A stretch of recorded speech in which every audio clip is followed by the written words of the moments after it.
Esto es De Cerca, recorriendo la ciudad.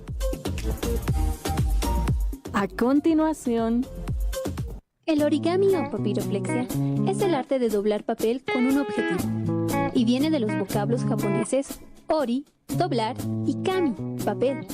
Así lo expresa el actual presidente de la Sociedad Boliviana de Origami, SBO, Sergio Guarachi Veliz, nacido el 17 de mayo de 1994 en la ciudad de La Paz. Eso es bastante interesante porque ¿qué es? A la gente se le pregunta qué es y qué significa y te responden lo mismo, ¿no? Tenemos que entender que el origami es, en resumen, el arte de doblar papel. No es cualquier manera de doblar, sino con un objetivo, en este caso saber lo que estamos doblando, el arte de doblar papel. El origami llegó a Bolivia con la migración japonesa, pero no se manifestó de manera fuerte. A nivel latinoamericano tuvo más fuerza en Argentina antes de los años 50. Para Sergio Guarachi, el origami representa mucho más que el simple hecho de plegar figuras complejas en papel. Punto de vista muy personal, más allá de los clichés del típico, es un escape, es una alternativa que me ayuda a manifestarme, ¿no? Es un estilo de vida para mí. El pretender vivir del origami, difundirlo a la vez y luchar contra esta sociedad que te impide de cierta manera que seas diferente, ha hecho del origami algo muy mío. Es prácticamente todo de mí, el origami. Es difícil verme en un tiempo no hacer esto, entonces cuando hago origami trato de representar, valga, ese sentimiento que tengo. Sergio es autor de por lo menos 150 modelos de creación propia, entre los cuales destaca el toro alado, el conejo, el zorro, etc.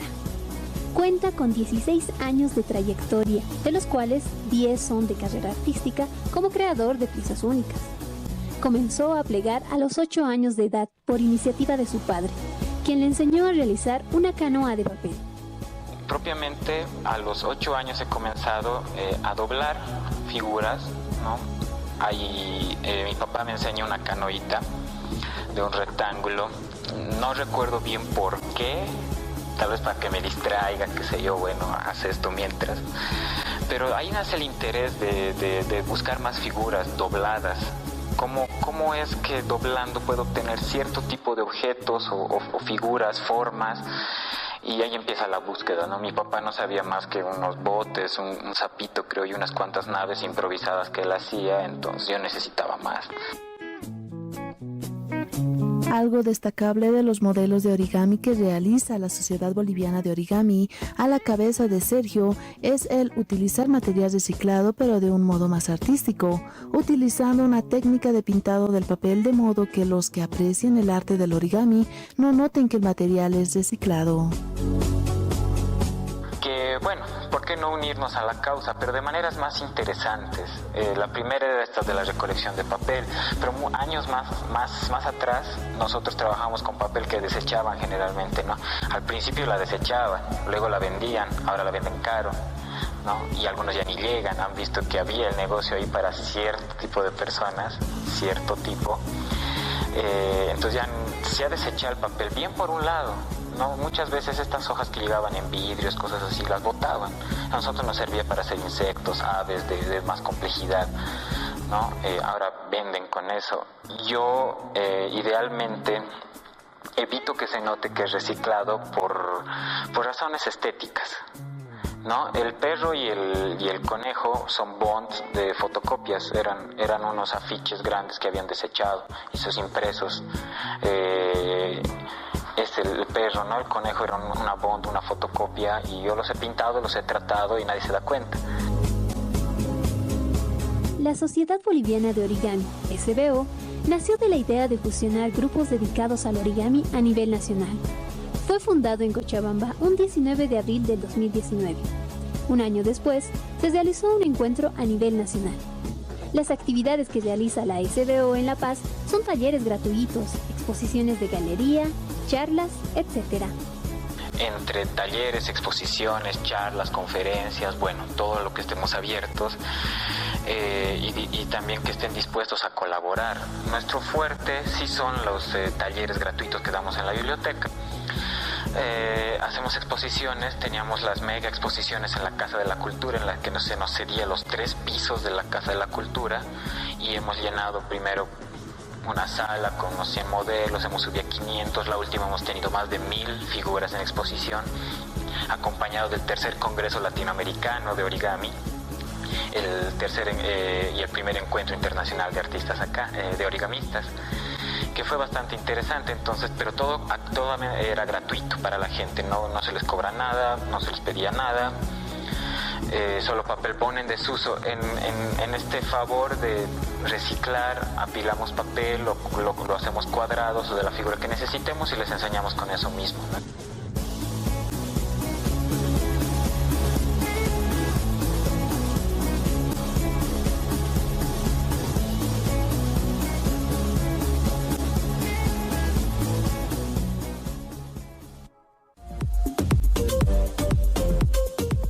Esto fue De Cerca, recorriendo la ciudad.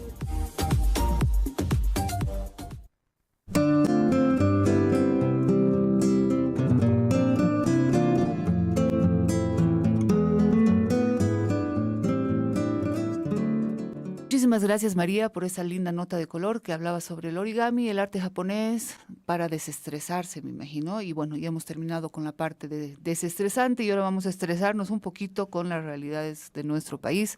Estamos muy bien acompañadas por el señor Alfonso Gumucio. Él es escritor, cineasta, columnista de Página 7 y realmente un ojo muy crítico a la realidad. Muchísimas gracias, Alfonso, por haber venido a la radio. No, gracias a ti por invitarme, pues. Bueno, empecemos por una de las cosas que a mí me llamó muchísimo la atención y ha sido la columna que ha escrito sobre el tema de la empresa, que no sé si decir la empresa, consultora Neurona, que se ha adjudicado un contrato con el gobierno de más de casi $1,500,000 para piezas comunicacionales. Usted ha escrito una columna explicando la verdadera esencia de lo que es esta empresa que se encuentra en México. Yo sé que usted ha estado muchísimo tiempo en México. ¿Qué es lo que ha descubierto? ¿Qué es lo que dice su columna? Bueno, mira, cuando yo leí en Página 7 salió una denuncia de que el Ministerio de Comunicación había contratado a varias empresas, entre ellas una mexicana, y la mexicana era la que se llevaba más de $1,000,000, $1,200,000. Sí, $285,000. Que es una enormidad, ¿no? Sí. Eso es lo que cuesta el largometraje más caro que se haya.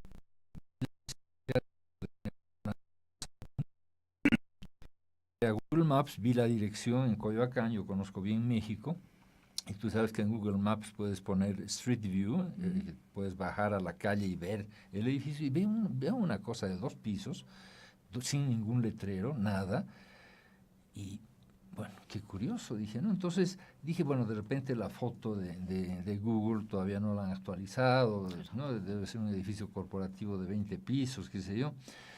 Y a unos amigos que estaban en México en ese momento les digo, por favor, hazme una gauchada, ve a ese lugar, y esto era en diciembre, y justo el 25 de diciembre, que era un día feriado, y sácame unas fotos de lo que haya en esta dirección, que es la dirección la que figura en el sitio web de Neurona Consulting. Entonces estos amigos fueron y no solamente sacaron la foto, tuvieron la iniciativa de meter la cámara a través de la puerta, que había un agujerito, y vieron que en esos 2 pisos hay 3 empresas, digamos, un notario, un abogado, no sé qué cosa, y que Neurona Consulting tiene una oficinita que estaba cerrada, pero que por el espacio que uno ve de la casa, está al lado de los garajes, o sea que debe ser una cosa prácticamente el baño, ¿no? Es decir, la cosa más chiquita. Digo yo, bueno, ¿cómo una empresa de este tipo se adjudica un contrato de $1,000,000 y pico, ¿no? Y ya después el senador Ortiz ya sacó que esta empresa se había creado el 17, imagínate, o sea que la crearon para conseguirse está clarísimo, crearon la empresa para conseguirse el contrato boliviano. ¿El contrato boliviano cuándo fue firmado? Fue firmado el 18, tengo entendido, ¿no? Yeah. Pero ha habido varios contratos, porque esta gente ha estado ya involucrada, la gente, no la empresa. O sea, esta gente ya tenía alguna entrada, y eso es lo que yo quiero averiguar todavía, alguna entrada con el gobierno boliviano, con el Ministerio de Comunicación. ¿Quién es el intermediario boliviano? Eso es lo que hay que averiguar ahora, ¿no? Porque tiene que haber un intermediario boliviano. No es posible que el ministerio, porque no ha habido licitación. Entonces, de cómo el ministerio contrata por una suma tan grande a una empresita que es prácticamente una fachada, ¿no? Que no existe. Y varias cosas interesantes están empezando a salir que nos hacen pensar que pues ahí ha habido corrupción, ¿no? No solamente corrupción en el sentido de que no se ha hecho una licitación, de que se ha hecho un contrato directo, pero además parece que no hay resultados, parece que no pueden mostrar lo que han hecho. O sea, ha habido un desvío de fondos y yo me imagino que el hecho de haber creado la empresa en México era para poder sacar la plata directamente a México, ¿no? Porque podían haber contratado perfectamente a cualquier empresa local, ¿no? Y probablemente hay bolivianos que están involucrados con esta empresa mexicana, entre comillas, que hubieran podido hacer el trabajo localmente. Pero yo creo que lo que querían era sacar el dinero a México, ¿no? Claro, y estamos hablando de más de 1 millón, sí, casi 1,5 millones de dólares, sí, en piezas comunicacionales que, como usted dice, no se han visto, no se hay han ningún visto. resultado. El senador Ortiz ha pedido que le presenten cuáles son los resultados, cuáles son esas piezas, y no hay nada. Pero además ya la cantidad de dinero te dice, bueno, ¿cuántas piezas comunicacionales, no? Porque claro, tú puedes hacer yo he hecho largometrajes con 7,000, 8,000 dólares documentales, ¿no?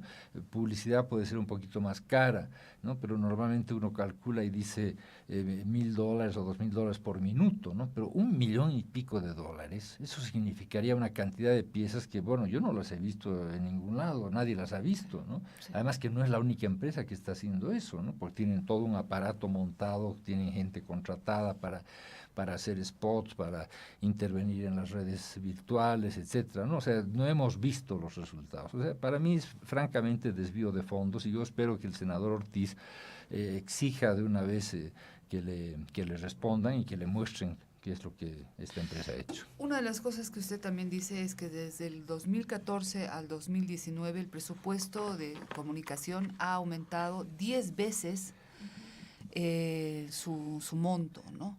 Y efectivamente no hay ningún resultado, no se ve, bueno, sí se ven lo que decíamos hace un momento, caras de presidente en todas partes, en todas las vallas, en todas las puertas del teleférico, en donde uno vaya, está ahí en un culto de la personalidad que es muy difícil de entender en un líder que se supone que está dado al pueblo, pero este aumento en 10 veces, ¿se ha fiscalizado o no todavía? No hay ninguna fiscalización. Los datos que yo he puesto no son datos míos, son datos del propio Ministerio de Finanzas, ¿no?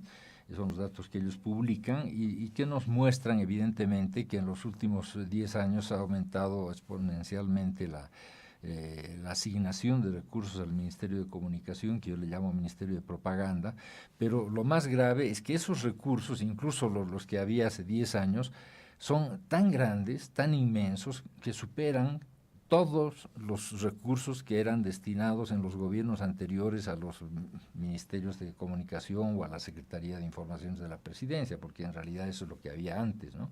Si nos acordamos bien, Iván Canelas era el vocero del gobierno, de ahí se creó el Ministerio de Comunicación, y porque antes había un Ministerio de Informaciones, hace mucho tiempo que dejó de existir, se creó el Ministerio de Comunicación, entró Iván Canelas para hacer lo mismo que hacía de vocero presidencial. Es todo un ministerio, es todo un aparato con un presupuesto inmenso dedicado solamente a ensalzar la figura de una persona y de un partido político. O sea, es dinero, recursos del Estado que están destinados a la propaganda permanente, porque este señor está en campaña desde hace más de 13 años, con recursos del Estado, con recursos nuestros. ¿no?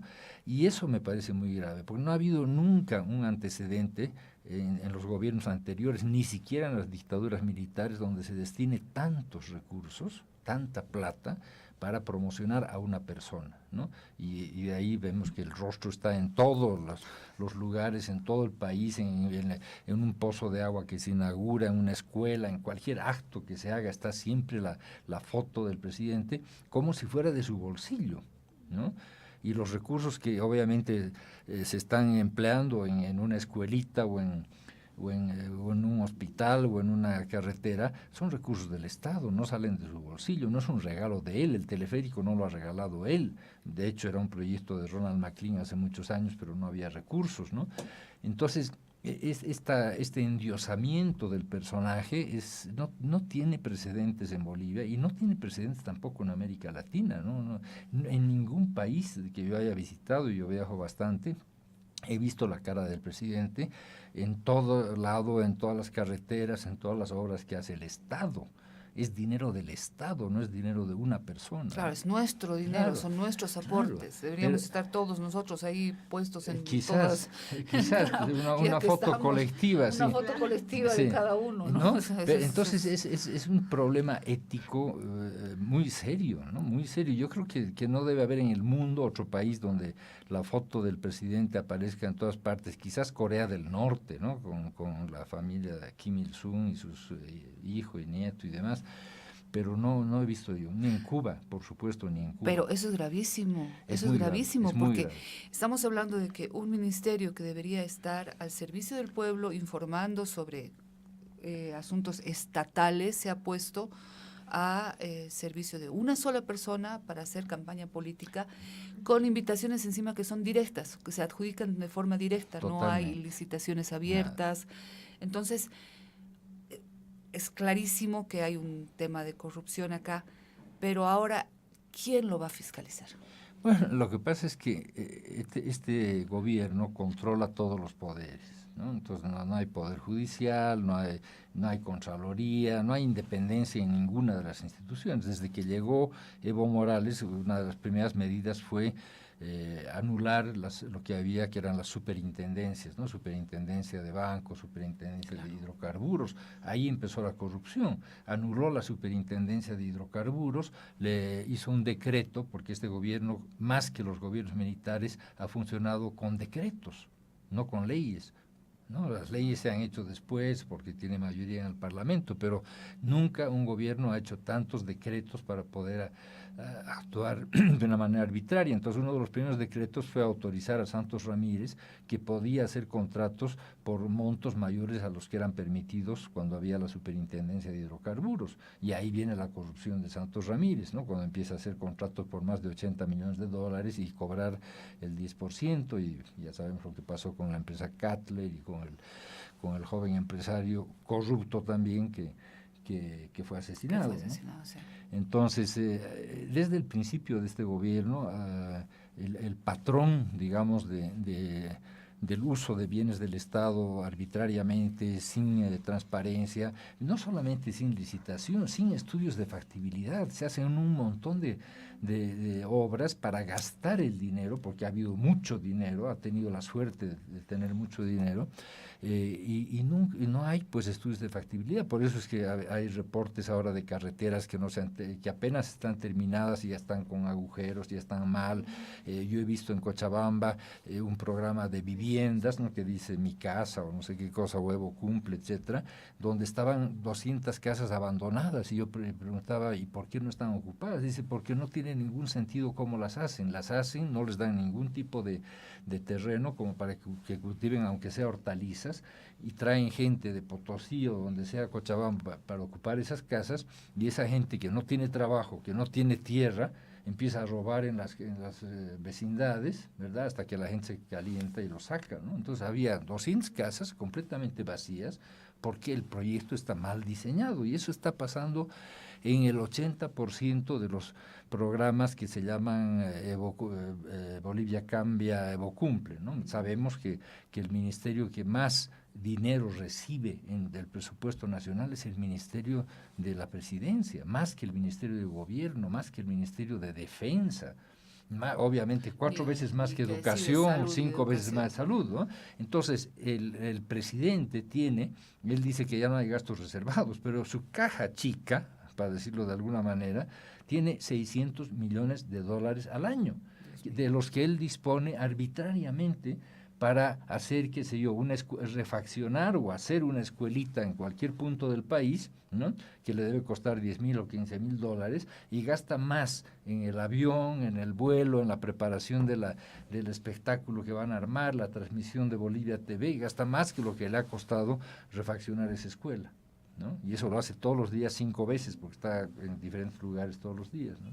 Ahora, en la columna que usted escribe, y que por cierto a mí me pareció espectacular, habla de una laguna amnésica de la que todos somos responsables. O sea, nosotros efectivamente nos escandalizamos, y eso es muy típico del boliviano, ¿no? Nos escandalizamos, pero en el momento, quizás sea porque después viene otro escándalo mayor, como que uno se va olvidando, ¿no? Y si uno quiere hacer una lista de todas las cosas por las que se ha escandalizado, realmente no hay forma, no se puede. Es que, como tú dices, todos los días salta algún escándalo nuevo. Y no ha habido, yo lo afirmo, ningún gobierno en toda la historia de Bolivia tan corrupto como este. Todos los días abrimos el periódico y ya, Banco Unión otra vez, tercer caso, tal cosa. Es decir, todos los días hay un escándalo de corrupción. Y la gente, los masistas sobre todo, dicen, no, pero todos los gobiernos han robado. Mentira. Es decir, ha habido ladrones en todos los gobiernos, pero nunca ha habido todos los días un escándalo. Y este gobierno ha buscado hasta con lupa en todos los gobiernos anteriores casos de corrupción para poder decir, miren cómo, ¿no? Y han encontrado 3 o 4 cosas que ya se conocían, ¿no? Es decir, de gente que ha robado, Manfred Reyes Villa o qué sé yo, ¿no? Es decir, los casos conocidos, ¿no? De sobreprecios, pero que son pues una minucia en comparación a lo que pasa aquí todos los días. O sea, el monto total y la cantidad de casos de corrupción no ha habido en la historia de Bolivia, sino que me muestren, no hay. Yo les digo a los humanistas, muéstrenme, a ver si dicen que siempre todos los gobiernos han robado, muéstrenme, ¿no? Yo me acuerdo, por la edad que tengo, cuando decían del doctor Víctor Paz Tensoro, decían mono no robes, MNR, ¿no? O de Lechín, decían ladrón, etcétera. Bueno, ¿cómo ha muerto Lechín? ¿Cómo ha vivido Lechín, don Juan Lechín, en sus últimos años? En cuartitos prestados por amigos suyos, nunca en una casa propia. El doctor Paz, ¿cómo ha muerto? En la misma casa de San Luis que tuvo siempre, ¿no? O sea, no hay, evidentemente, ningún punto de comparación con lo que está sucediendo ahora, donde se enriquecen en pocos meses, ¿no? Yo tengo confidencias, que obviamente no puedo dar los nombres, de gente que me dice que, por ejemplo, en la construcción del Palacio de Evo, que yo me niego a llamarle la casa del pueblo, no es el Palacio de Evo, ¿verdad? En cada contrato que se ha hecho para las ventanas, para esto, para el otro, pedían los encargados de administrar esa construcción de parte del gobierno, le pedían al contratista que les dé primero una coima, ¿no? Un 7%, 10%, o sea, todo se hace con corrupción, ya es una norma, que antes no había, antes había pequeñas cosas, pero ahora ya es una norma, ¿no? Métanle nomás, ¿no? Pero entonces, ¿cómo nos explicamos que este señor, que el presidente Evo Morales, 13 años, se esté postulando a un cuarto mandato, ya perdí la cuenta, y que encima todavía siga teniendo apoyo, sabiendo que la gente, como dice usted, ¿no? Todos los días hay un escándalo, entonces ya hace rato deberíamos haber tomado una decisión. Yo tengo una explicación para eso. Primero, tienes un país donde el 67% es economía informal. 67% de la fuerza de trabajo y de la economía es informal, y esto implica contrabando y narcotráfico, ¿verdad? Contrabando son miles y miles, es decir, y además personas, no solamente el contrabando en grande, containers que vienen de China y demás, el contrabando hormiga que viene de Chile. Entonces, evidentemente esa gente está bien, tiene dinero en el bolsillo, puede hacer lo que quiere. Entonces no tiene razón para decir quiero otro tipo de gobierno que va a venir a cortar el contrabando, que va a venir a cortar el narcotráfico, ¿verdad? Entonces hay una especie de hipocresía también en mucha gente, ¿no? Por ejemplo, los constructores, yo también he escrito sobre los constructores, ¿no? Ahora la entidad del Estado, creo que es de impuestos, les dice a los constructores, muéstrenos las facturas de los materiales que ustedes compran para las construcciones. Y ellos no quieren. No quieren, ¿por qué? Porque la manera como hacen los edificios y como venden los departamentos es gente que viene y les paga con maletas en dólares cash, no pasan por el banco. Escuché una anécdota de uno de ellos que decía, nosotros no pasamos ni siquiera delante de un banco porque nos pueden captar las cámaras. Ellos van directamente a los constructores con maletas de dinero y les dicen, ¿cuánto va a costar este departamento? $100,000, deme 3, aquí está, $300,000, ¿verdad? Y eso es simplemente para blanquear el dinero del contrabando, blanquear el dinero del narcotráfico. Todos los constructores están felices que eso sea así. Si viene un gobierno y empieza a poner leyes, como hay en otros países donde se dice que no se puede hacer ningún pago que sea de más de $20,000 en efectivo, que tiene que pasar por el sistema bancario, obviamente que no les conviene a los constructores. Entonces, del mismo modo que ellos reciben dinero en efectivo, en dólares, para pagar a sus obreros, etcétera, los jornales, sin pasar por el sistema bancario, sin pagar impuestos, nada, igual compran los materiales y no quieren mostrar ningún tipo de factura, porque no hay, ¿verdad? O sea, todo el sistema de corrupción está ya en la sociedad. Ya no podemos hablar solamente del gobierno corrupto. Es decir, ya se ha convertido en algo que está, como digo, en varios sectores de la sociedad, en el 67% de la economía de este país, porque en realidad la economía del Estado no representa la mayoría, el empleo del Estado no representa la mayoría. En este país el 67% está autoempleado, ya sea como contrabandista, como comerciante, como lo que sea, ¿no?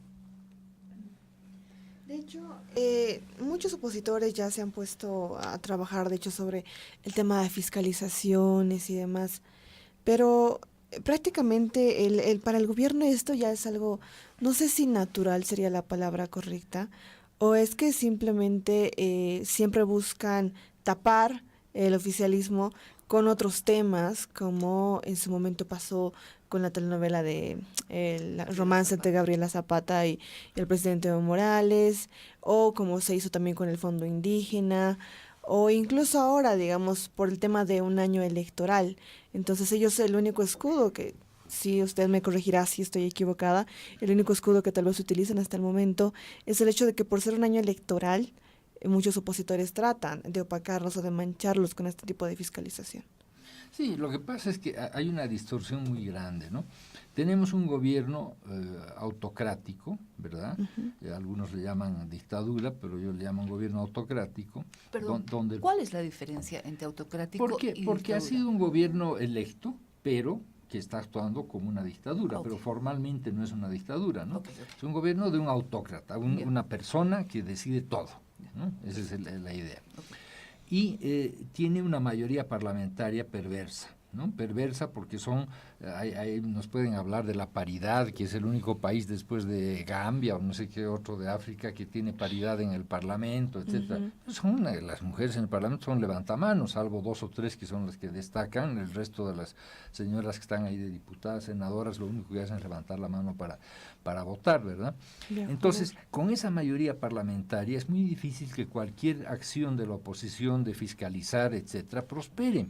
Porque ayer salió, antes de ayer, la noticia de 70 y no sé cuántas interpelaciones que ha habido a los ministros, ningún ministro ha sido censurado.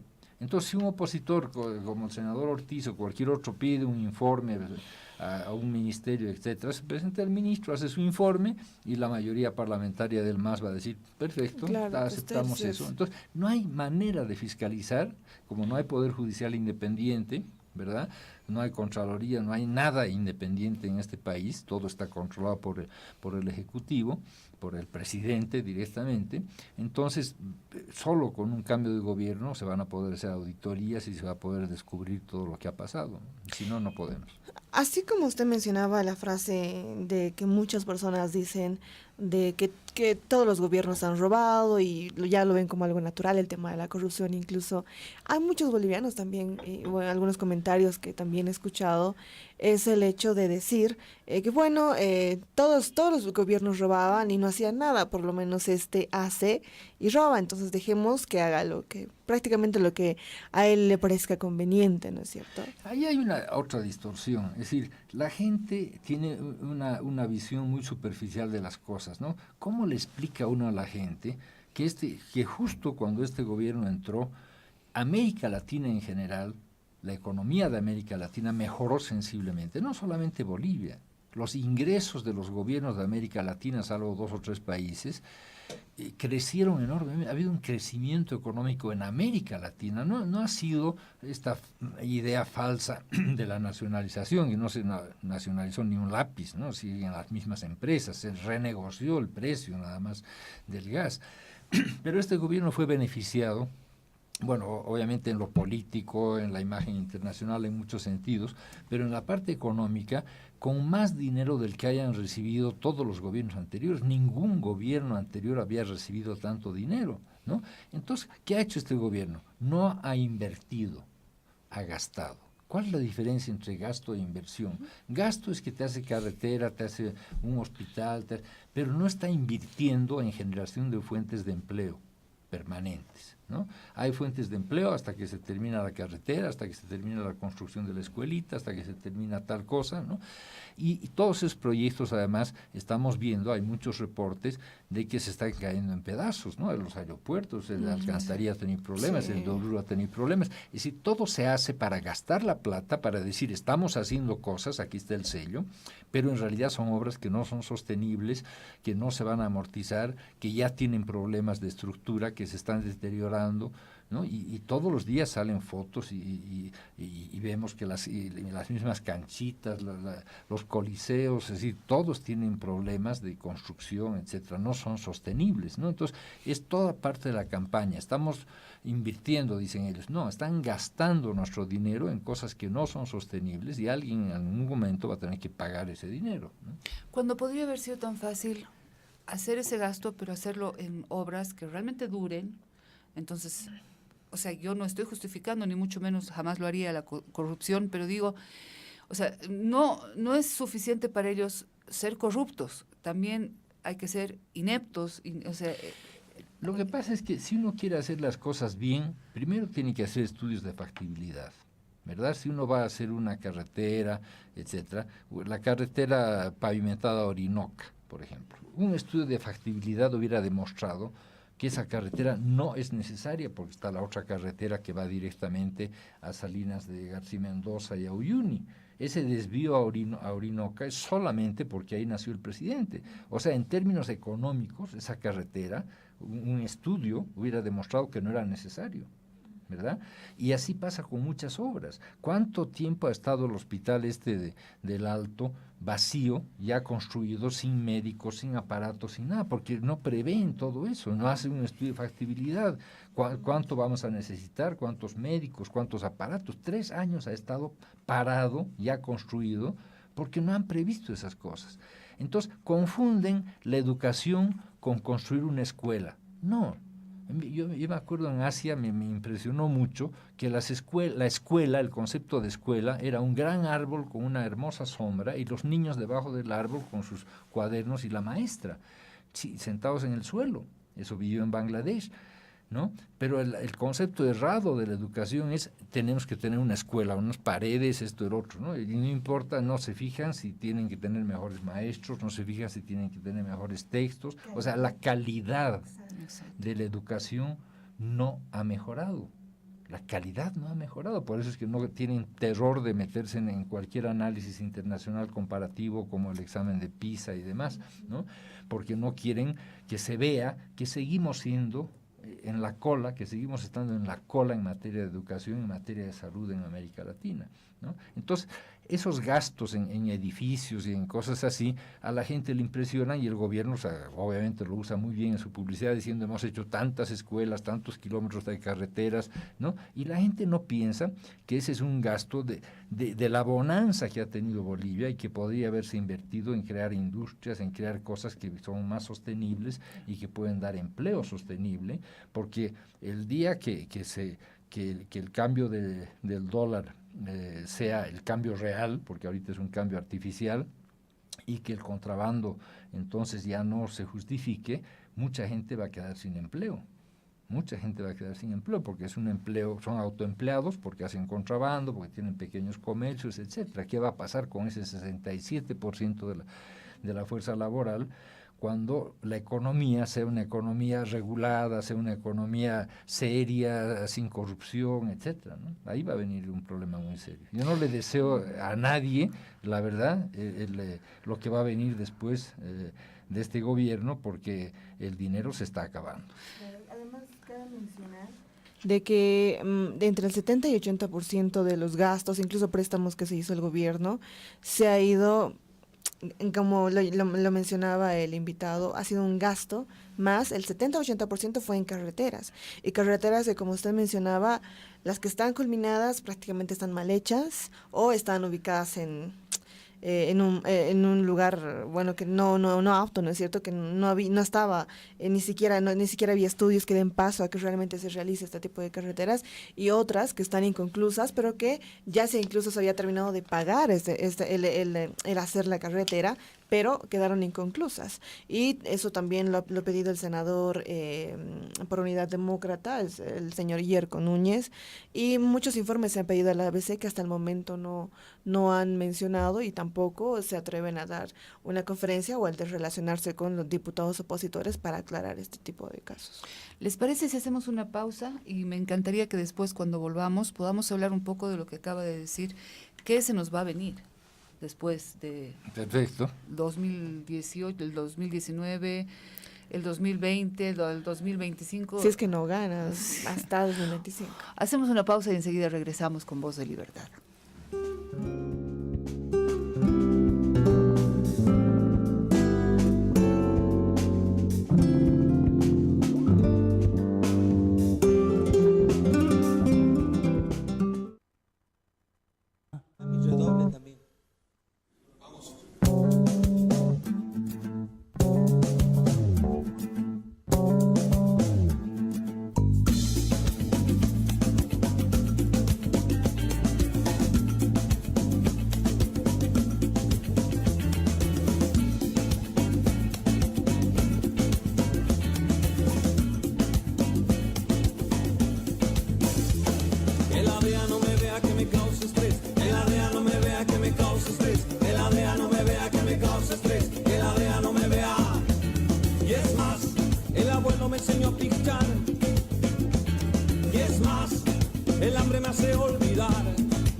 cause estrés, que la DEA no me vea, que me cause estrés, que la DEA no me vea, que me cause estrés, que la DEA no me vea, que la DEA no me vea, que la DEA no me vea, que la DEA no me vea, que la DEA no me vea, que la DEA no me vea, gringo, que la DEA. Ley de Imprenta del 19 de enero de 1925. Artículo 6. Son responsables de las transcripciones para los efectos penales de esta ley y para los de propiedad literaria los directores de publicaciones y, a falta de estos, los editores. De las publicaciones impresas en el exterior son responsables aquellos que las pusiesen en circulación. De la ley de imprenta vigente desde 1925. El secreto en materia de imprenta es inviolable. Conocer y aplicar la ley es nuestro deber. APLP Radio, Voz del Periodismo.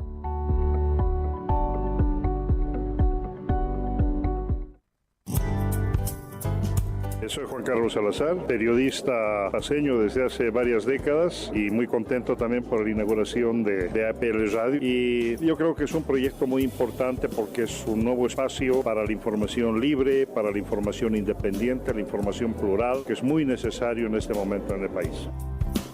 Invito a toda la audiencia que escuche y seguramente van a tener muy buena información y van a tener muy buena opinión también.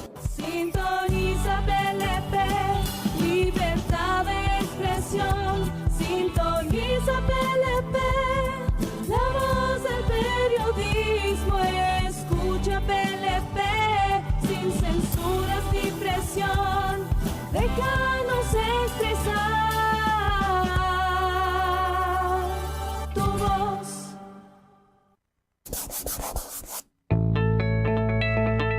Artículo 2 de la Ley de Imprenta vigente desde 1925.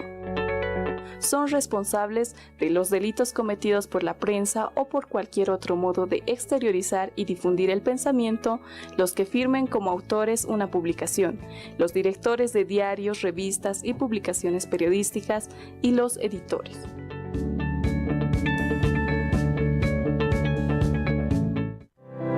El periodismo no se improvisa. El periodista necesita vocación. Daniel Samper, periodista colombiano.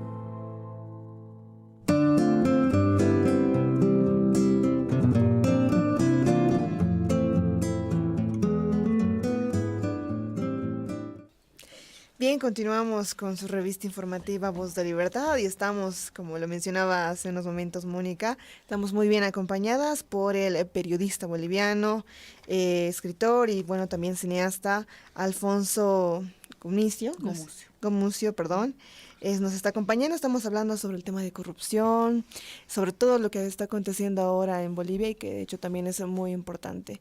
Me gustaría continuar con el tema tal vez de este año, que es un año electoral. Muchos han visto a Carlos Mesa como alguien fuerte en algunas encuestas que ha salido, por ejemplo, en Página 7, que han visto a Carlos Mesa como uno de los opositores más fuertes al movimiento, al socialismo. Me gustaría saber también su opinión respecto a Óscar Ortiz, quien también se menciona que últimamente está muy fuerte también en su candidatura. Mira, yo pienso que en estas elecciones que se vienen, que ya están viciadas por el hecho de que se ha habilitado al binomio de Evo Morales y García Linera, se los ha habilitado contra la Constitución y contra toda regla de juego, digamos, o sea, a la mala, ¿no? Así como Evo Morales juega fútbol dando rodillazos a la gente, de esa manera también se ha hecho habilitar como candidato. Y es evidente pues que es una elección totalmente desequilibrada porque todos los medios, fundamentalmente la televisión, que es la que tiene más influencia en este país, ¿no? Si han puesto el satélite Tupac Katari para que la televisión del Estado y la imagen de Evo Morales llegue a todos los rincones del país, evidentemente, ese es el principal objetivo, ¿no? Entonces, es una lucha muy desigual, ¿no? Es decir, y más bien sorprende justamente que Carlos Mesa o cualquier otro candidato esté casi en este caso Carlos Mesa, casi a la altura en las encuestas de Evo Morales, porque no tiene ningún aparato de publicidad. Mucha gente dice, y no se sabe nada de Carlos Mesa, ¿no? Yo por la amistad que tengo con él, sé que está haciendo campaña en Sucre, sé que está haciendo campaña en Santa Cruz, sé que ha ido a Buenos Aires, sé que ha ido a Montevideo, pero obviamente eso no sale en los medios oficiales, en la televisión oficial nunca va a salir eso, sale en Página 7, bueno, pero Página 7 no le puede dedicar todo el periódico a Carlos Mesa, le dedicará pues una o dos notas, ¿no? Claro. Todos los demás omiten. O sea, hay una complicidad de silenciar todo lo que hace Carlos Mesa, lo bueno que puede hacer, digamos, y de resaltar obviamente lo malo, ¿no? Eso sí lo van a destacar. Entonces, por una parte hay esa lucha desigual, pero a pesar de esa lucha desigual, yo creo que ha ido, bueno, las encuestas lo muestran, Carlos Mesa ha ido subiendo. Ha ido subiendo por varias razones. La gente está buscando a alguien que sea capaz de sacar a Evo Morales, es decir, de vencer a Evo Morales, ¿no? Y entonces el candidato que suba más va a ser el que va a tener los votos, porque de eso se trata, no se trata solamente de escoger a la mejor persona, que eso sería una elección normal, sino de escoger a una persona que pueda realmente hacerle frente a Evo Morales. Y Carlos Mesa se está planteando en este momento como el único que puede hacerlo, ¿no? Como el único que puede hacerlo. ¿Y qué pasa? Pero porque hay muchas críticas a Carlos Mesa por el tema, ¿no? De 2003, el tema de la denominada guerra del gas, lo culpan, ¿no? Por las muertes, por los heridos y todo lo que ha pasado aquí en Bolivia. Es que la gente no tiene memoria. Cuando la guerra del gas, Carlos Mesa fue el que se apartó de Goni y dijo, yo no puedo estar de acuerdo con esto. La gente se olvida de eso y por eso le cayeron encima el zorro Berzaín y demás, ¿no? Porque en cuanto sucedió lo del Alto, Carlos Mesa dijo, yo no estoy de acuerdo con que maten gente. Y él se separó, es decir, no dejó la vicepresidencia, pero claramente, públicamente, lo dijo en 2003, yo no estoy de acuerdo en que haya esta violencia, ¿no? Y la gente se olvida de eso y dice, Goni y Mesa asesinos, ¿no? Entonces no hacen la diferencia, pero es propaganda del MAS, ¿no? Y es efectiva por lo visto, por la pregunta que me haces, eso está en el imaginario colectivo. La gente no se acuerda que Carlos Mesa estuvo en contra de eso y ese fue el final, la ruptura con Goni precisamente. Y cuando finalmente Goni se va y Carlos Mesa asume constitucionalmente la presidencia, lo primero que hace es ir al Alto y lo reciben muy bien en el Alto. La gente se olvida de eso. Después de asumir la presidencia, y también critica mucho el señor Carlos Mesa, ha estado, por ejemplo, en No Mentirás, y se ha mostrado diferentes, se hizo un sondeo de opinión en el que también muchos criticaban, no solamente la denominada guerra del gas, sino también el que cuando asumió, finalmente él decidió retirarse por efectivamente las presiones que había por parte de Evo Morales también ahora presidente. Miren, la gente, yo sé que la gente ahora no lee nada, ¿no? Pero pocos presidentes han sido tan honestos como para escribir un libro entero sobre su presidencia, como ha hecho Carlos Mesa, el libro que se llama Presidencia Sitiada, donde hace una autocrítica y también hace un análisis de su... Hay que leer esas cosas, porque si no uno no puede entender y uno está simplemente repitiendo rumores, ¿no? Y ese es el gran problema de este país, que la gente no se informa bien y repite cualquier cosa. Fue una presidencia muy difícil, una presidencia sitiada. Él no tenía partido político, tenía el Congreso en contra. Tenía a Evo Morales haciendo bloqueos en las calles todos los días y al mismo tiempo bloqueando en el Parlamento, porque Evo Morales era diputado. O sea, tenía todo en contra. Entonces estaba totalmente aislado y por eso renunció 2 veces. Renunció la primera vez y bueno, la gente que lo rodeaba le dijo, no, pues tienes que seguir. Bueno, retomó y después tuvo que renunciar definitivamente. No podía sostenerse en el gobierno sin tener ningún apoyo político en ningún partido. Yo creo que de esa experiencia Carlos ha aprendido bastante, ¿no? Fue una experiencia muy dura, muy difícil, en momentos además en que la economía estaba en lo más bajo, ¿no? Pero él hizo el referendo, sobre el cual después se montó Evo Morales. Cuando Evo Morales llegó al poder, ya había un referendo donde la gente se expresó sobre la venta de gas a Chile, se expresó sobre la descentralización, se expresó sobre varias cosas que después Evo Morales ha explotado y ha utilizado. La gente no se acuerda, por eso digo yo, hay una amnesia colectiva. La gente no se acuerda, por ejemplo, que Evo Morales no quería la descentralización, no tenía pisada en Santa Cruz, no tenía pisada en Sucre, no podía ni aterrizar Evo Morales en varios departamentos, ¿verdad? Porque estaba en contra de la descentralización y de repente se vuelve el campeón de la descentralización, ¿no? Y hace lo que sabemos, el Hotel de las Américas, esto y lo otro, para dominar a la burguesía cruceña, que ahora está completamente comprada por Evo Morales, ¿no? O sea, ha habido una serie de acciones, pero en 13 años la gente no tiene memoria. No tiene memoria, es impresionante hasta de detalles que la gente se olvida. Por ejemplo, cuando recién asumió Evo Morales, a ver si ustedes se acuerdan que son más jóvenes, dijo, yo no voy a ir a vivir a esa casa construida por el dictador, ¿verdad? Y donde han habitado presidentes neoliberales. Me voy a quedar en mi departamento de Miraflores con mi compañero Santos Ramírez. Sí, me acuerdo. ¿Verdad? ¿Se acuerdan de eso? Nadie se acuerda de eso. Al poco tiempo ya estaba en la casa de presidencial de San Jorge, feliz, etcétera, y después se hizo su palacio, ¿no? Ahora, ¿usted cree que siendo en el hipotético caso Carlos Mesa el vencedor de las elecciones, el MAS le entregue el poder tan fácilmente? Lo lógico sería que lo entregue si fuera un gobierno democrático, pero este no es un gobierno democrático y no le va a entregar. Y yo creo que no le va a entregar por las siguientes razones. Bueno, a ver, en algún momento van a tener que entregarle, pero no sabemos si eso va a ser 6 meses, 1 año o qué, y con presiones internacionales y la OEA y quién sabe lo que está pasando en Venezuela ahora, por ejemplo, ¿no? O en Nicaragua, pero son procesos que pueden durar mucho, ¿no?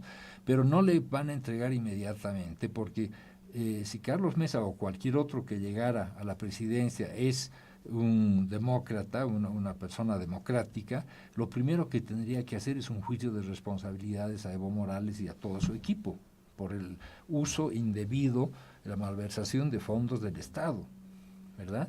Lo primero que tendría que hacer, y muchos otros juicios que tendrían que ver con derechos humanos, con varias cosas, porque si nos acordamos bien, en el periodo de Evo Morales ha habido más muertos que en el periodo de Goni. Sí, es cierto. O sea, y además él dijo, al primer muerto yo renuncio. Dijo, pero no ha renunciado.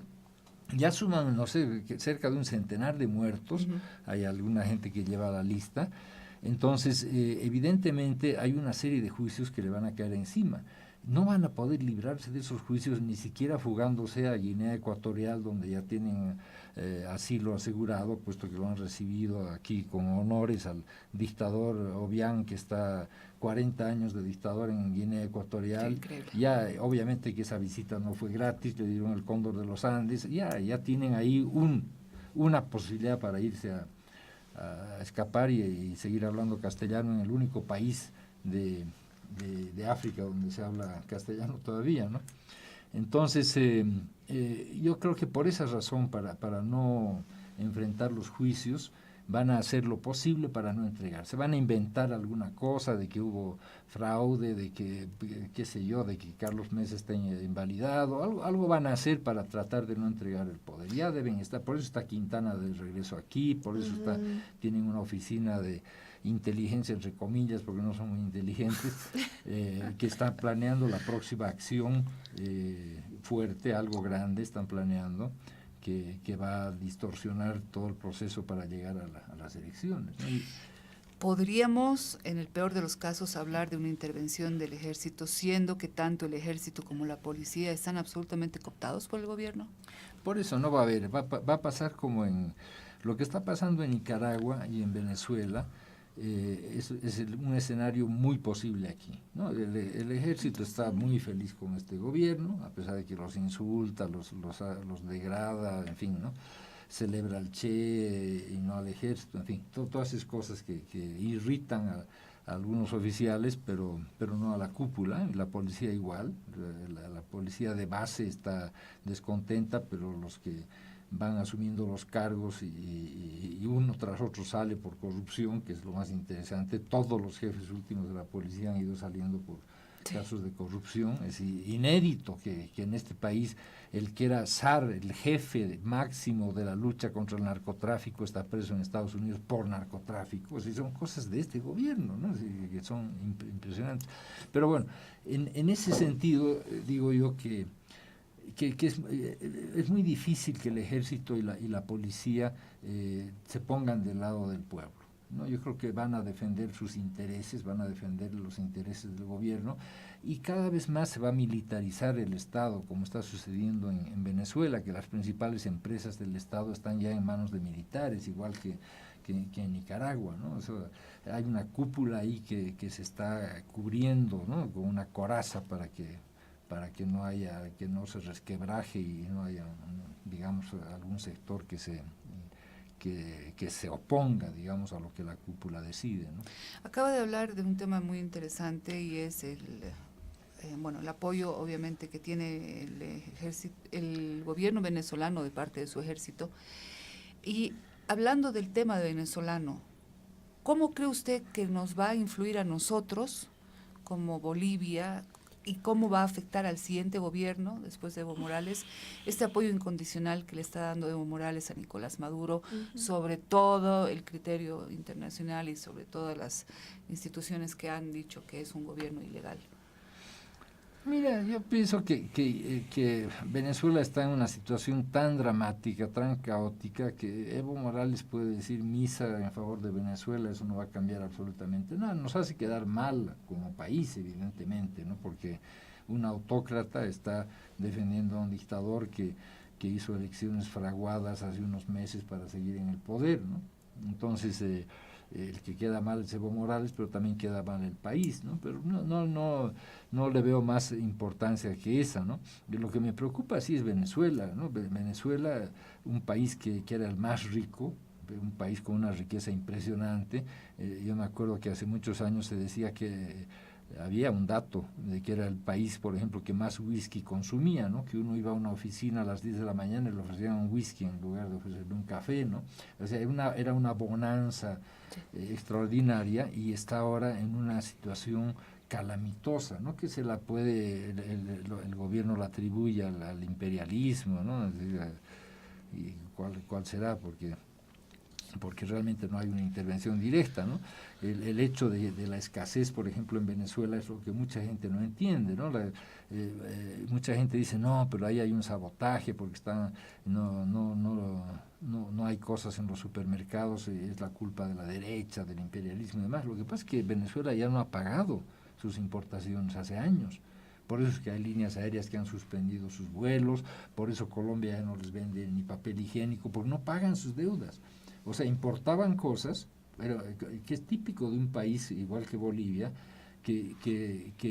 cuya economía, el eje de su economía es o el petróleo o el gas, ¿no? El extractivismo, ¿no? Entonces, ¿qué pasa? Importan todo. Nosotros estamos importando papa de Perú. Sí, increíble. Es increíble, y muchos alimentos, ¿no? Que no debería ser, porque tenemos un territorio inmenso y fértil. Bueno, Venezuela es igual, con el petróleo importaban todo, no producían nada, ¿verdad? Pero ahora ya no pagan lo que importan. Entonces, obviamente que los que les venden a Venezuela ya no quieren venderles, por eso los supermercados están vacíos. No hay producción nacional, todo era importado, ¿no? Entonces, no es una estrategia del imperialismo, sino que simplemente Venezuela, la economía de Venezuela ha sido tan mal llevada que están en un caos total. Y la prueba, ¿no? Porque hay gente que dice, no, todo es el imperialismo.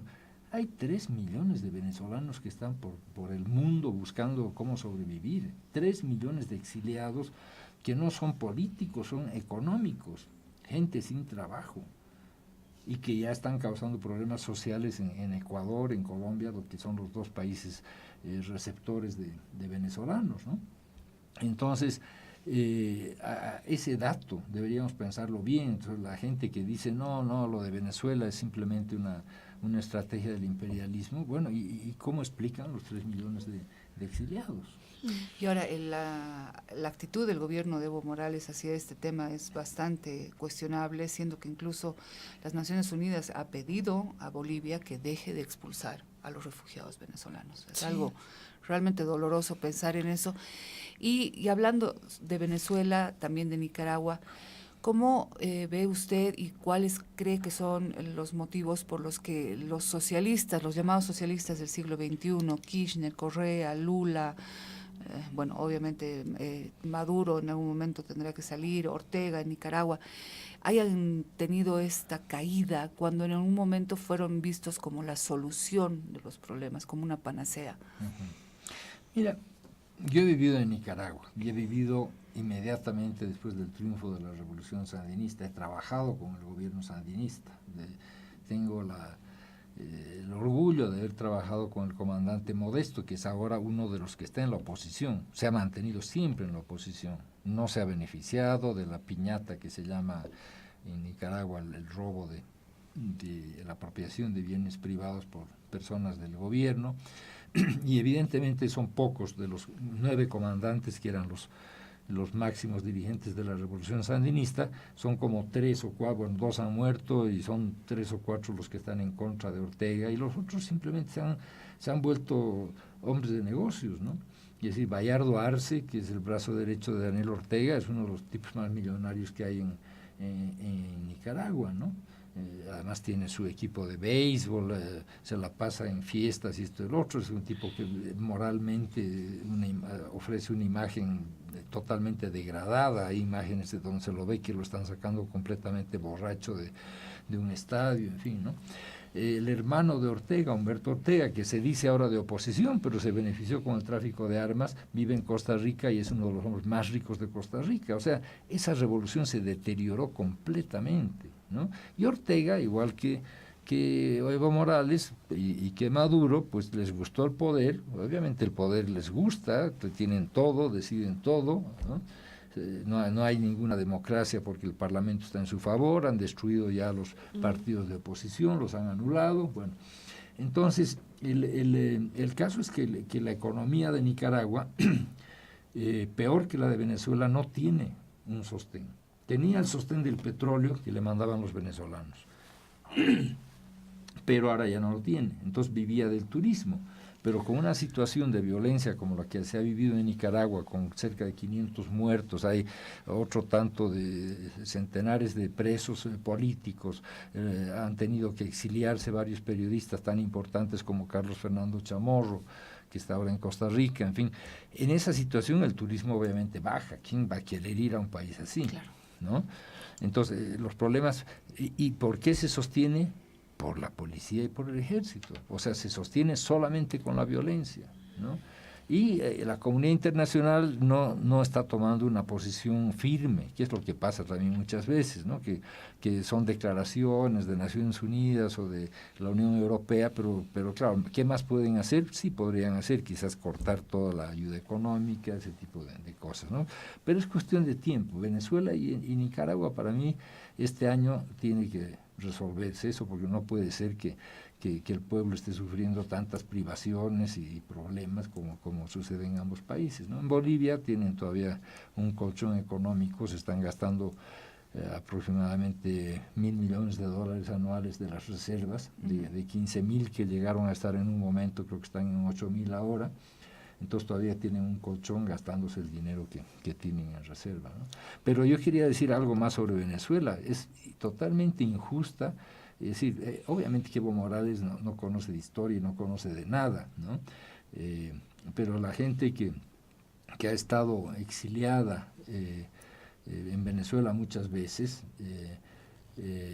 sabe que las relaciones que ha habido con Venezuela siempre han sido muy buenas en el sentido de aceptar a los exiliados, ¿no? Muchos exiliados bolivianos vivieron en Venezuela, hicieron su vida en Venezuela, y muchos venezolanos en tiempos de la dictadura venezolana de Pérez Jiménez vinieron a Bolivia, y Bolivia los recibió en la época del MNR, ¿no? O sea que hay una relación siempre de solidaridad en esos países, y lo que acaba de hacer Evo Morales de expulsar a ciudadanos venezolanos es pues una barbaridad que va contra los derechos humanos mismos, ¿no? ¿Y qué pasa con Kirchner, Lula? A ver, yo hago diferencias un poco.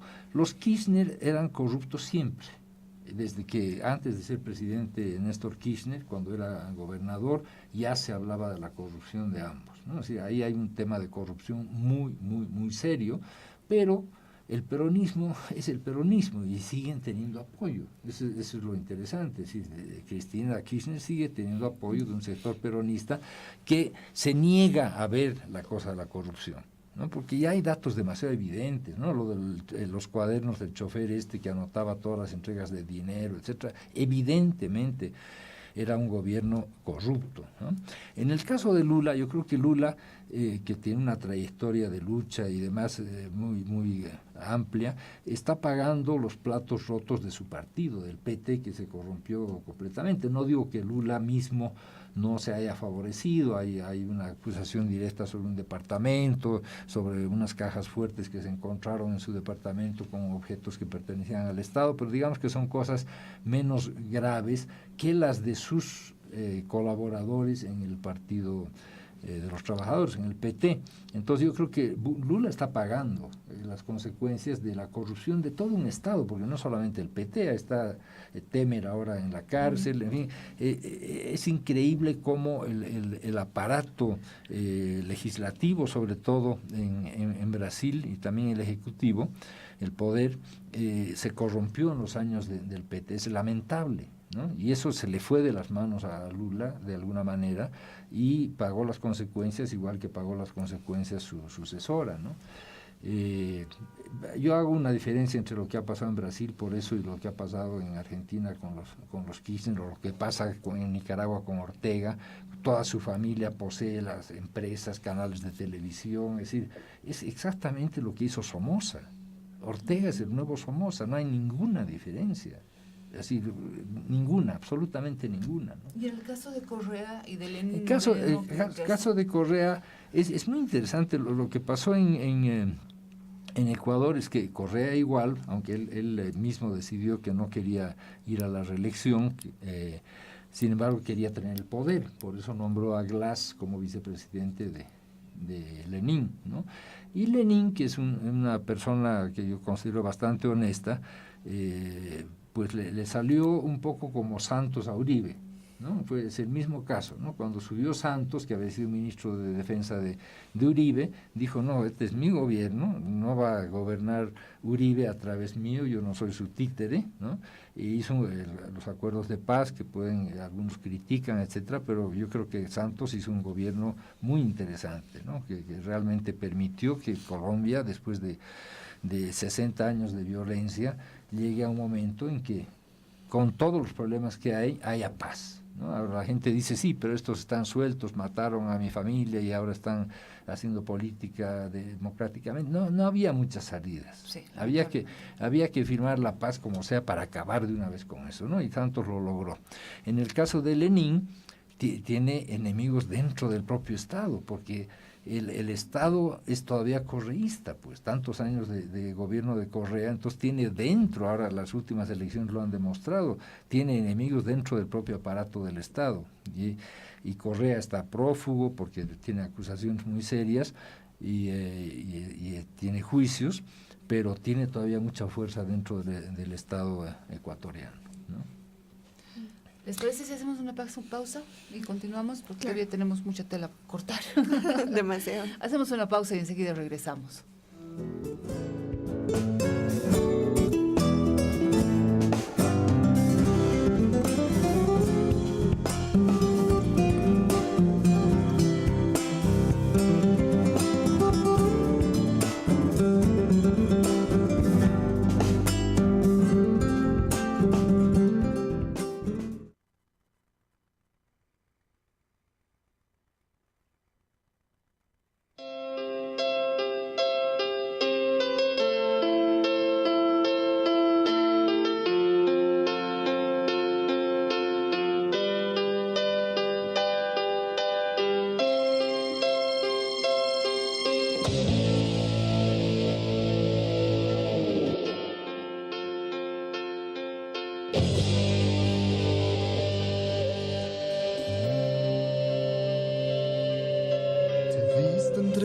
Sombras, correr como un río corre hacia el mar, sin sol. Jugabas con el viento, tu pelo se mecía como un trigal, sin sol. Y tus manos buscaban el cielo y tu alma buscaba el amor, tu mirada vacía y con llanto y tu cuerpo sintiendo el dolor. Miro hacia el sol, miro un cometa volar, son sus cuerpos sin abrigo, son sus sueños que han perdido, buscan la luz que alguien les quiso negar, son los ángeles sin alas, son los niños sin hogar, mi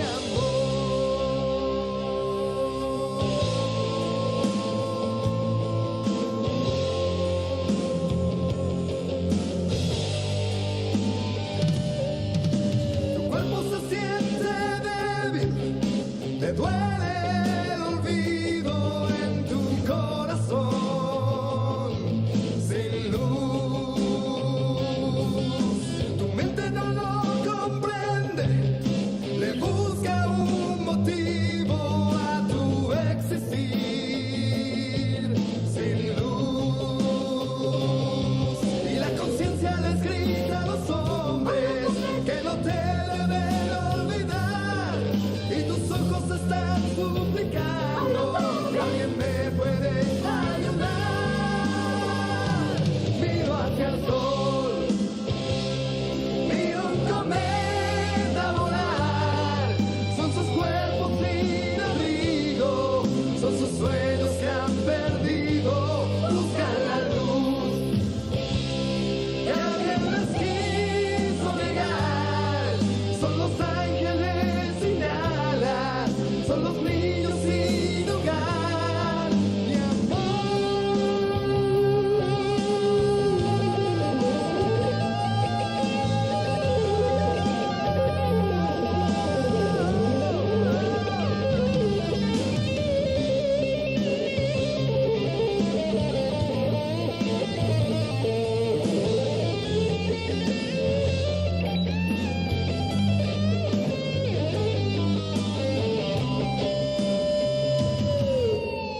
Miro hacia el sol, miro un cometa volar. Miro hacia el sol, miro un cometa volar, son sus cuerpos sin abrigo, son sus sueños que han perdido, buscan la luz que alguien les quiso negar, son los ángeles sin alas, son los niños sin hogar. Miro hacia el sol, miro un cometa volar, son sus cuerpos sin abrigo, son sus sueños que han perdido, buscan la luz que alguien les quiso negar, son los ángeles sin alas, son los niños sin hogar, mi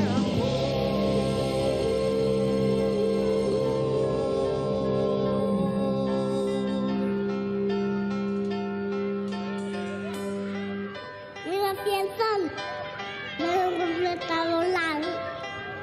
Hacia el sol, hacia el sol, hacia el sol.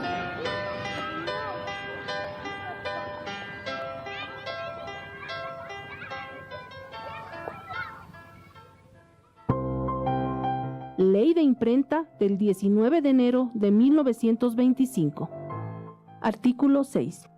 Son responsables de las transcripciones para los efectos penales de esta ley y para los de propiedad literaria los directores de publicaciones y, a falta de estos, los editores.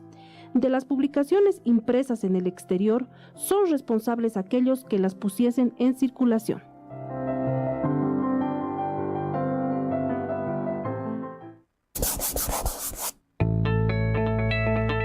Artículo 2 de la Ley de Imprenta vigente desde 1925. Son responsables de los delitos cometidos por la prensa o por cualquier otro modo de exteriorizar y difundir el pensamiento los que firmen como autores una publicación, los directores de diarios, revistas y publicaciones periodísticas y los editores.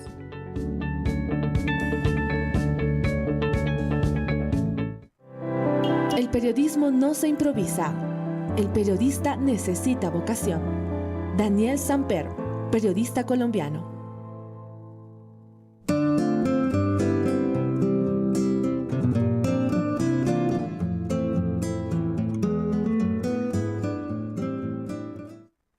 Continuamos con su revista informativa Voz de Libertad y ya contamos con información en el área de política por nuestra compañera Nicole Laura. Nos presenta que el presidente Morales anuncia seguro médico para deportistas bolivianos.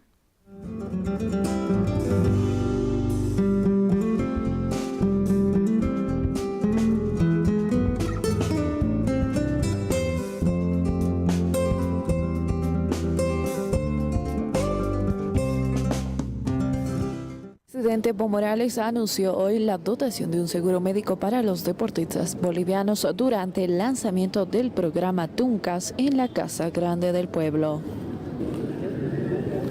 Muy económico, viajes, indumentaria deportiva, algo novedoso, seguro médico para nuestros atletas,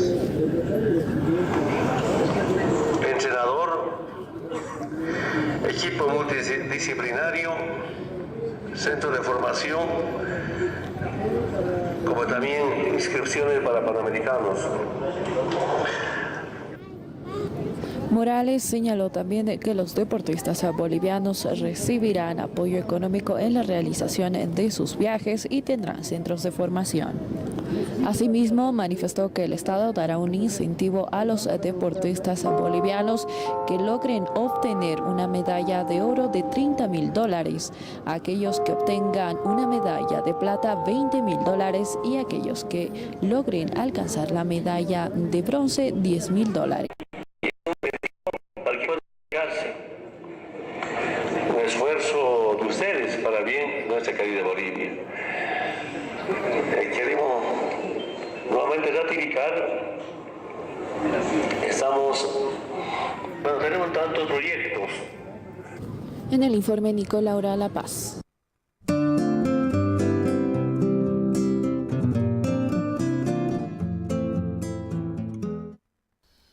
Estamos acá en una interesante conversación fuera de aire y en aire con el cineasta, escritor,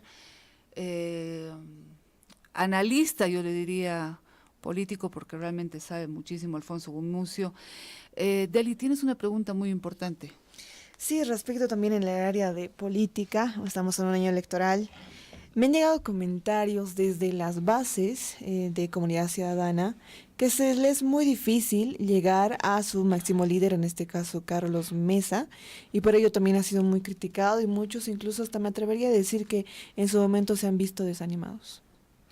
Bueno, ahí tengo que decir varias cosas. Una, el único amigo de Carlos Mesa que le ha dicho no te metas he sido yo, hasta el final, y él lo reconoce cada vez que hablamos, me dice, sí, tú eres el único que me ha dicho que no me meta, ¿no? Pero ya estoy en esto, entonces voy a seguir, me dice, ¿no? Hasta el final.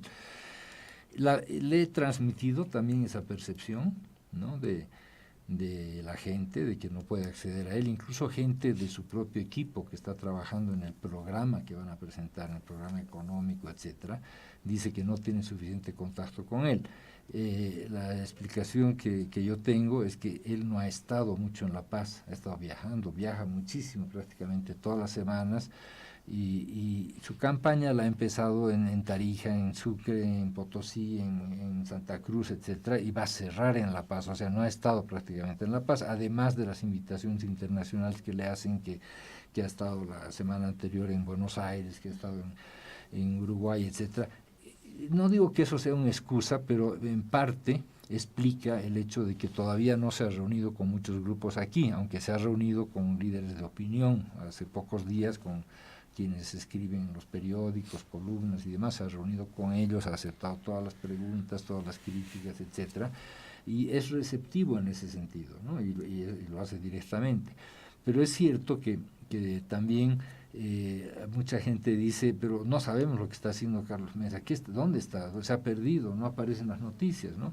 Y ahí también hay que ver que el aparato de información que maneja el gobierno es muy poderoso, es muy fuerte, ¿no? Entonces, no hay manera de contrarrestar eso, ni siquiera a través de las redes virtuales, ¿no? Que yo les llamo redes virtuales, no redes sociales, ¿no? No es una excusa, no es una explicación quizás completa, habría que plantearle la pregunta a él, ¿no? Cuando lo inviten a este programa. Ahí está el problema, porque a mí, por ejemplo, particularmente se me hizo muy difícil, y no solo a mi persona, ¿no? Sino también a la radio de la Asociación de Periodistas de La Paz, se nos hizo muy complicado, por lo menos un contacto, conseguir con el candidato. Y bueno, en ese entonces, cuando él era vocero de la demanda marítima y ahora candidato a la presidencia, pero bueno, habría que tratar de insistir, ¿no? Insistir. No pierdan la esperanza, porque yo estoy seguro de que Carlos Mesa va a venir a este programa.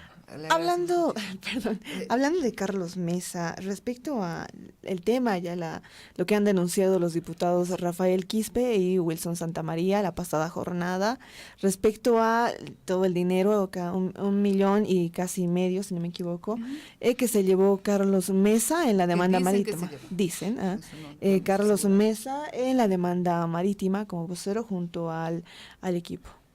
Mira, ahí no hay, el propio gobierno, Carlos Mesa ha pedido al canciller, creo que explique también, el trato que hizo Carlos Mesa. Primero hay que ver el contexto, ¿no? Es decir, los expresidentes era muy difícil que no vayan a las reuniones convocadas por Evo Morales sobre el tema marítimo, ¿no? Es decir, no ir hubiera sido como decir, a mí no me interesa el tema marítimo. De todos los expresidentes, Carlos Mesa, historiador, etcétera, era el más articulado como para ser el manda marítimo vocero, ¿no? Y son una, no pagaron a él ningún salario, ningún sueldo, en ningún momento.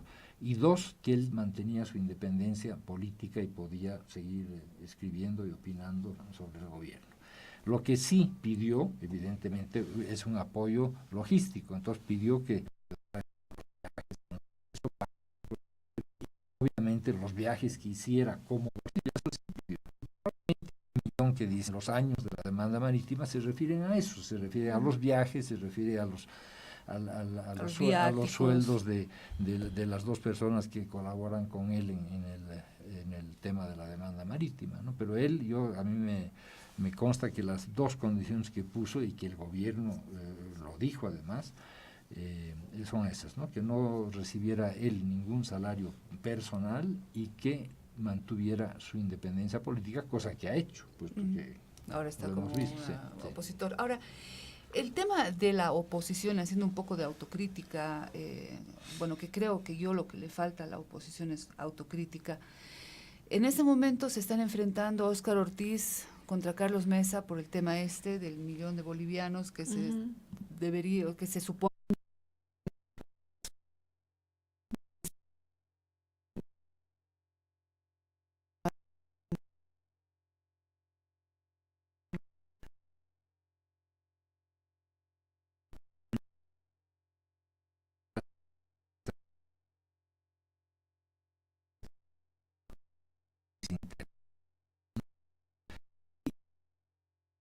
es la atomización perfecta, ¿no?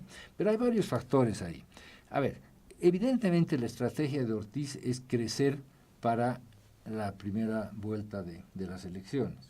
Él quiere ver si puede llegar de aquí a octubre más cerca de Carlos Mesa, ¿no? Así, y quizás subir incluso por encima de Carlos Mesa, cosa que yo dudo, porque son pocos meses y aunque Ortiz ha ido subiendo algunos puntos, no son suficientes como para rebasar a Carlos Mesa en octubre. Pero tiene que intentarlo y este tipo de guerra, que a veces es guerra sucia, es propia pues de la política, no solamente en Bolivia, ¿no? Sino en muchos países, ¿no? Tratar de desacreditar al otro candidato para subir yo, ¿no? Yo creo que Carlos simplemente va a aclarar las cosas, el propio gobierno las puede aclarar y eso va a quedar en nada, ¿no? Quispe siempre quiere estar bajo las luces con algún escándalo nuevo, ¿no? Vive de eso prácticamente, no es una persona totalmente confiable, pero bueno. El tema de la oposición también es que no hay nuevas generaciones, es decir, la gente joven es muy apática. mucha gente se queja, son los mismos, la misma gente que está, bueno, ¿dónde están los otros? Que surjan, pues, ¿no? Cuando hay Plaza San Francisco y no las veo 4 gatos y veo los viejos. Entonces, hay muchas quejas de la gente, pero la gente no participa, la gente no hace política, está buena para quejarse, pero no hace realmente política, ¿no? No digo política militante, pero participar en actos políticos, salir a la calle en las manifestaciones, ¿no? Entonces, también es injusto, ¿no?, de echarle la culpa a la oposición en general cuando la gente no participa. Eso es totalmente cierto.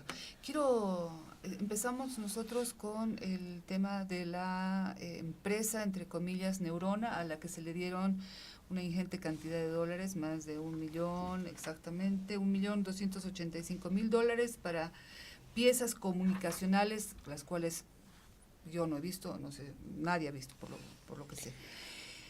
El ministro de Comunicación actual ha dicho que va a pedir que se audite todos los contratos que se han hecho con Neurona.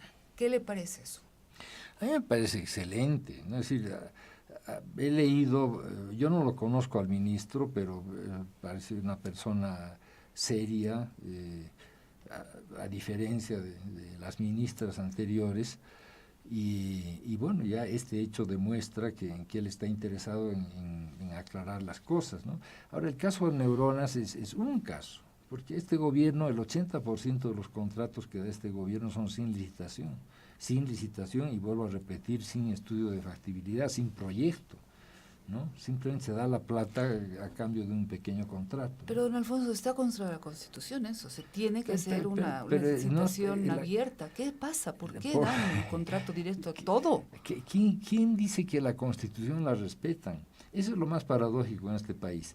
Evo sacó la Constitución a fuerzas, con fórceps, ¿se acuerdan? Reunión en un cuartel militar, sí. No le avisaba a la oposición que se iban a reunir en Oruro, se reunían a la medianoche para aprobar los artículos sin leerlos, ¿no?, a mano alzada en 5 minutos, es decir, sacó la Constitución que él quería a la mala.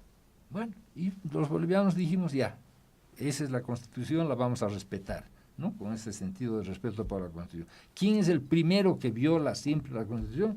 El mismo gobierno. Entonces, esto de que siempre tiene que haber transparencia, de que tiene que haber licitaciones, estudios de factibilidad, este gobierno, a diferencia de todos los anteriores, es el que menos ha cumplido. ¿Por qué? Porque quiere mostrar que está haciendo mucho, ¿no? Quiere mostrar que cada día Evo inaugura 5 escuelas, aunque sean 1 cuartito, 2 cuartitos, y cueste más el viaje en helicóptero que la construcción, sí, claro, ¿no?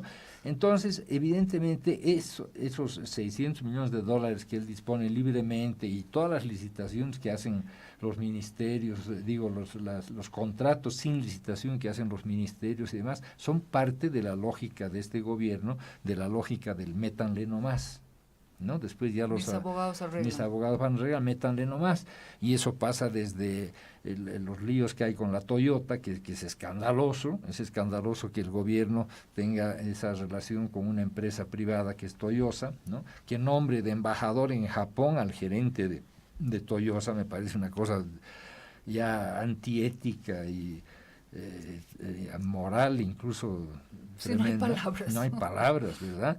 Y que favorezca a ciertos sectores, a ciertas empresas de la manera como lo está haciendo, ¿no? Para las personas que nos están escuchando y que no conocen, ¿qué es lo que ha pasado con Toyota?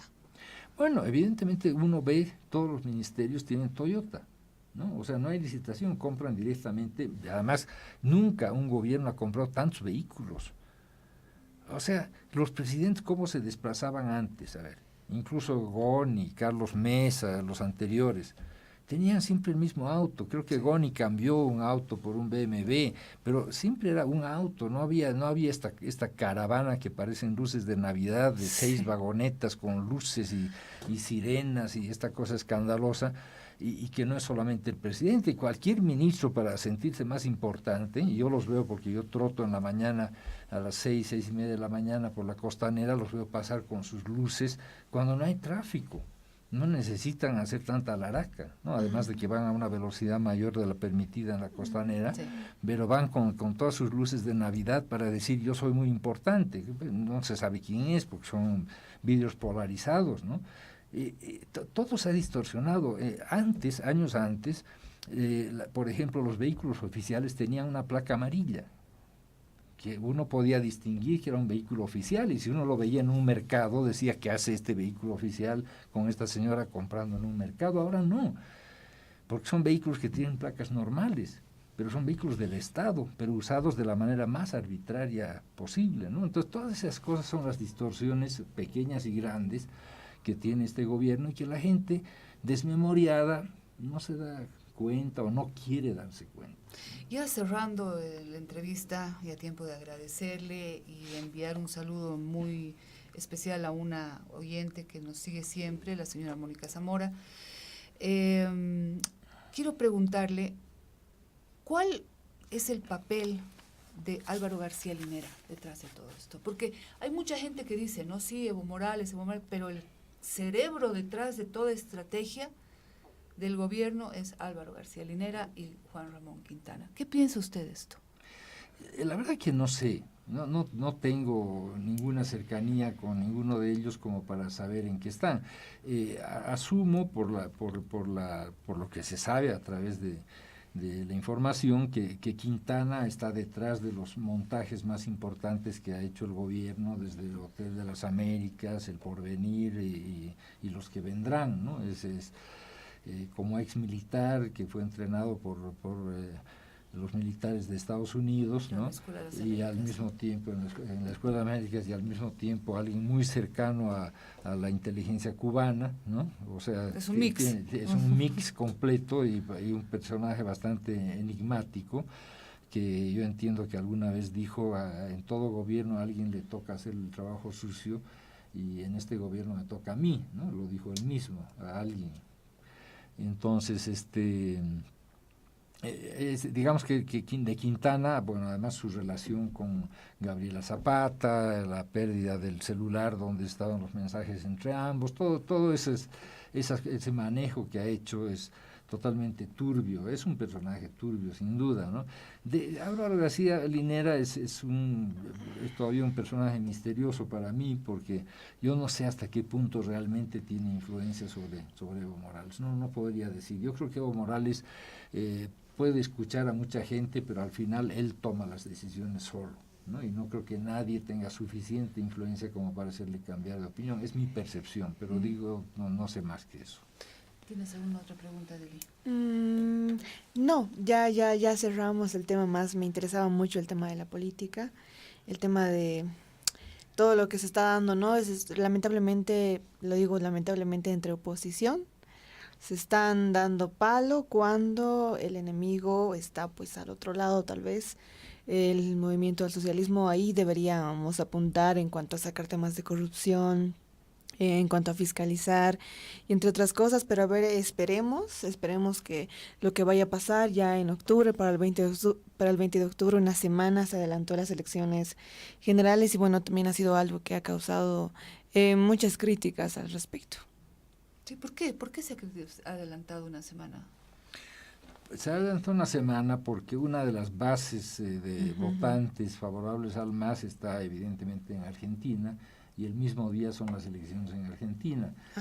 Y a Evo, como los bolivianos que están en Argentina votan también en Argentina como argentinos, porque tienen doble nacionalidad, a Evo Morales le interesaba tener un día para él solo, es decir, para que los votantes bolivianos voten por él en estos cuatro países donde se han habilitado el registro de votantes. Han enviado gente del Tribunal Supremo Electoral para que esté viviendo ahí y registrando más votantes. Es decir, está apostando, creo que no sé qué porcentaje exactamente representan los que viven en el exterior en esos 4 países, pero más en Argentina. Sería una votación importante en favor de Evo. La última pregunta, ya no lo molesto más, le prometo, pero ¿cuál es su percepción del Tribunal Supremo Electoral? No, evidentemente es una pena, porque en un momento fue el único poder independiente, más o menos, que que podía ser independiente. Sabíamos que había una persona, la vocal Cruz, nombrada directamente por el presidente. Sabíamos que la vocal Choque y el vocal Mamani también eran del MAS, ¿no?